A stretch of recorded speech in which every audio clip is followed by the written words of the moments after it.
Imagine a blade made of carbon steel, but cast, not forged. Designed in conjunction with an Australian US Open champion, used by another legend to win the Open Championship, and for a couple of years sat in the golf bag of a man that many of us consider to be the GOAT. Well, it's this oft-forgotten club that will feature in this edition of Golf Barons Reboot.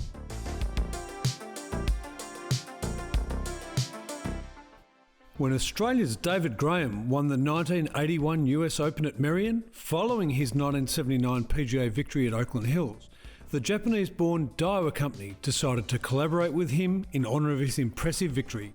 The result was the birth of a set of irons that would appeal to even the most discerning of eyes.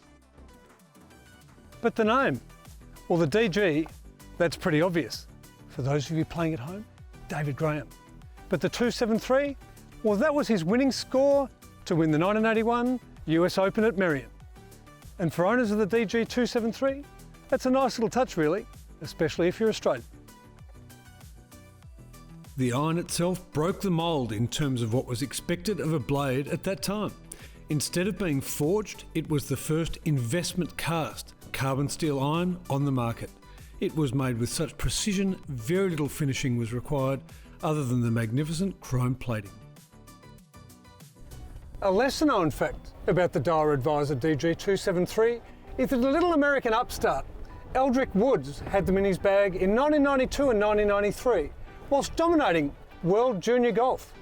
Tiger was even quoted as saying how much he loved the thin top line and the slightly longer blade length of the 273.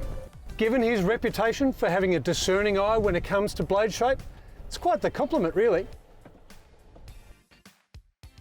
The irons themselves delivered not only looks, but genuine performance.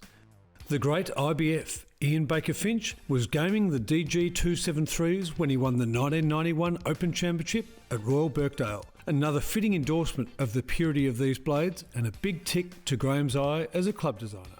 Whilst the Daiwa Advisor DG 273 doesn't share the limelight with some of golf's most iconic clubs, for those who've been lucky enough to use them or even own them, like me, we can attest to the purity of these little beauties and how worthy they are of having their story rebooted.